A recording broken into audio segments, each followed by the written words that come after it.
इस तरह के क्वेश्चंस को सोल्व करने से पहले आपको कॉपर सल्फेट का मास पता होना चाहिए।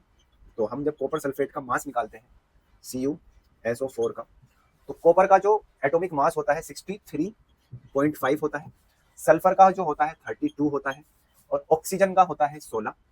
4 है तो 4 से मल्टीप्लाई कर देंगे, तो 63.5 प्लस 32 प्लस 64, जब आप इनको जोड़ोगे तो ये लगभग आपका 159.5 आ जाएगा। ये आपको बहुत अच्छे से निकालना आता है, ठीक है। तो आपने इसका क्या निकाल लिया, एटॉमिक मास निकाल लिया। अब एटॉमिक मास निकालने के बाद हमें क्या निकालने हैं, इसके मोल्स निकालने हैं। मोल्स का देखो, आप इस तरह के जितने भी क्वेश्चन सोल्व करते हैं तो सबसे पहले आपको मोल्स निकालना बहुत अच्छे से आना चाहिए। तो मोल्स कैसे निकलता है, वेट अपॉन मोलिक्यूलर वेट।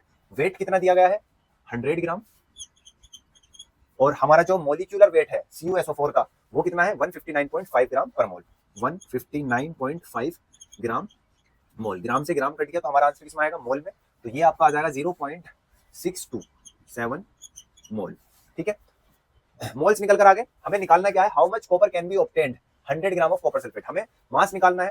तो मास के लिए कैसे निकालते हैं, मास बराबर होता है मोल्स और एटॉमिक मास के सम का multiplication, moles into atomic mass. Moles हमारे कितने निकल कर आए, 0.27, 0.627। एटॉमिक मास कितना है, 159.5 ग्राम।